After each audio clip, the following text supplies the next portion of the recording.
بسم الله الرحمن الرحيم وما لكم لا تقاتلون في سبيل الله والمستضعفين من الرجال والنساء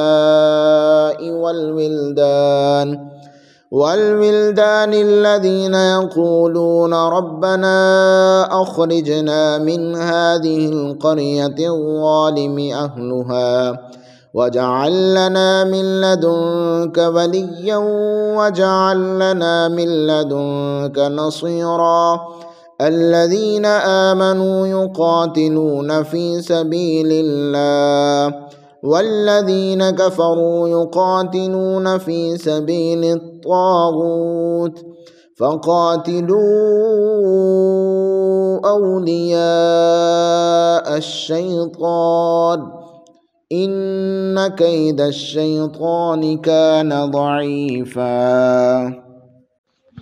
اعوذ باللہ من الشیطان الرجیم بسم اللہ الرحمن الرحیم وما لکم لا تقاتلون فی سبیل اللہ والمستضعفین من الرجال والنساء والولدان الذین یقولون ربنا اخرجنا من هذه القرية الظالم اهلها واجعل لنا من لدنك وليا واجعل لنا من لدنك نصيرا آمنت باللہ صدق اللہ العظیم رب اشرح لی صدری ویسر لی امری واحلل عقدۃ من لسانی یفقہوا قولی۔ آج کا ہمارا درس قرآن سورہ النساء کی آیت نمبر 75 اور 76 پر مشتمل ہے۔ ان میں ایک تو جب مکہ مکرمہ سے مدینہ طیبہ کی طرف ہجرت ہوئی، اب مرد عورتیں جو طاقتور تھے اور کافروں سے بچنے کے اسرار و رموز سے آگاہ تھے، وسائل تھے، وہ تو اللہ کا حکم آیا اور ہجرت کر کے مکہ مکرمہ مدینہ طیبہ پہنچ گئے، اور کافی سارے بچے اور عورتیں ایسی تھیں جو مسلمان تو ہو چکے تھے لیکن ہجرت کرنے کی سکت نہیں تھی، گھر والوں کے ماتحت تھے، عورتیں اپنے خامدوں کے ماتحت تھیں، بچے اپنے والدین کے ماتحت تھے۔ تو وہ وہاں پہ سخت پریشانی کے عالم میں تھے، اور کئی ایسے بھی تھے کہ ان پہ کفار کی طرف سے سخت مظالم ان پہ ڈھائے جا رہے تھے۔ تو اللہ رب العزت کی طرف سے حکم ہوا کہ اے اہل ایمان، تم کیوں جہاد کر کے انہیں آزاد نہیں کرواتے، ان پر سے ظلم و ستم کا خاتمہ نہیں کرواتے۔ ایک تو یہ پس منظر ہے آیت نمبر 75 کا، اور دوسرا جو آیت نمبر 76 ہے، اس میں اللہ رب العزت نے اہل ایمان جہاد کرتے ہیں، جنگ کرتے ہیں تو ان کے پیچھے مقصد ان کا کیا ہوتا ہے اسے اللہ تعالیٰ نے واضح فرمایا ہے۔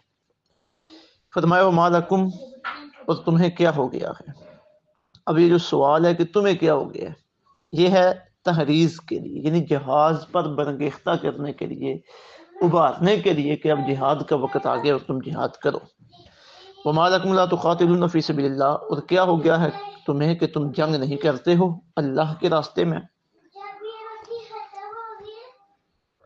والمستضعفین، حالانکہ کئی بے بس، من الرجال، مردوں میں سے، والنساء، اور عورتوں میں سے، والولدان، اور بچے ایسے ہیں، الذین، جو یقولون، عرض کرتے ہیں، ربنا، اے ہمارے رب، اخرجنا، نکال دے ہمیں، من هذه القریہ، اس بستی سے، الظالم اہلها، جس کے رہنے والے ظالم ہیں، وجعل لنا، اور بنا دے ہمارے لیے، من لدنک، اپنے پاس سے، ولیا، کوئی دوست، وجعل لنا، اور بنا دے ہمارے لیے، من لدنک، اپنے پاس سے، نصیرا، کوئی مددگار۔ الذین آمنوا، جو ایمان لائے، یقاتلون، وہ جنگ کرتے ہیں، فی سبیل اللہ، اللہ کی راہ میں، والذین کفروا، اور جو کافر ہیں، یقاتلون، وہ جنگ کرتے ہیں، فی سبیل الطاغوت، طاغوت کی راہ میں، فقاتلوا، تو اے ایمان والو تم لڑو، اولیاء الشیطان، شیطان کے حامیوں سے، ان کید الشیطان، بے شک شیطان کا فریب، کان ضعیفا، وہ کمزور ہے۔ پہلی آیت طیبہ میں جو مکہ مکرمہ میں مرد، عورتیں، بچے جنہوں نے اسلام قبول کر لیا تھا لیکن ہجرت کی طاقت نہیں رکھتے تھے اور بار بار کفار کے ظلم و ستم کا نشانہ بن رہے تھے، ان کے متعلق جہاد کی ترغیب دی گئی ہے۔ اور حضور رحمت دو عالم صلی اللہ علیہ وسلم نے کچھ ہی عرصے کے بعد اللہ تعالیٰ کے اس حکم کے تحت 8,000 کا لشکر تیار کیا ہے جس نے مکہ مکرمہ پہ حملہ کیا. مکہ مکرمہ تک پہنچتے اس کے تعداد 10,000 بن گئی تھی. تو پھر یہ سن 8 ہجری میں مکہ مکرمہ فتح ہوئے تو آسانی ہو گئی ہے مسلمانوں کے لیے. مکہ مکرمہ فتح ہونے کے بعد پھر عرب میں پورے کے پورے عرب میں اسلام تیزی کے ساتھ پھیلنا شروع ہو گیا.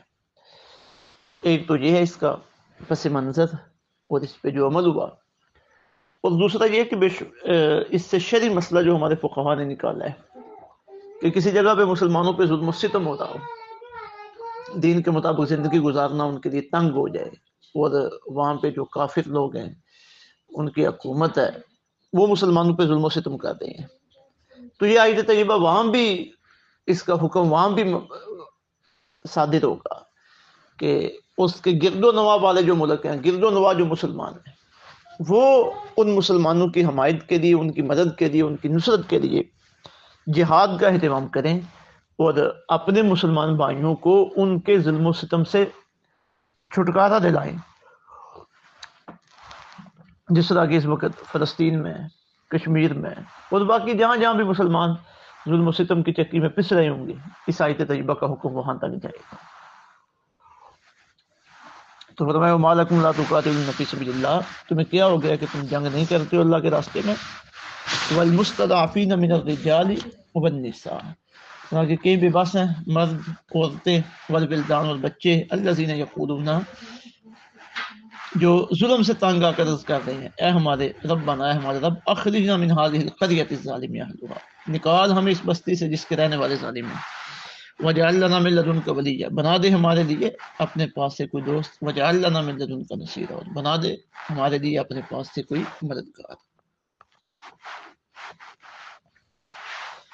الذین آمنوا، جو ایمان لائے، یقاتلون فی سبیل اللہ، وہ جنگ کرتے ہیں اللہ کے راستے میں. والذین کفروا، اور جو کافر ہیں، یقاتلون فی سبیل الطاغوت، وہ جنگ کرتے ہیں طاغوت کی راہ میں. فقاتلوا اولیاء الشیطان، وہ ایمان والو لڑو تم شیطان کے حامیوں سے. ان کید الشیطان کان ضعیفا، بے شک شیطان کا فریب بہت کمزور ہے. اب ایمان والے جب جنگ کرتے ہیں، ان کا جہاد کرنے کا جو مقصد ہے، اب ظاہر مقصد کی وجہ سے کوئی چیز قابل تحسین یا قابل نفرت ہوتی ہے.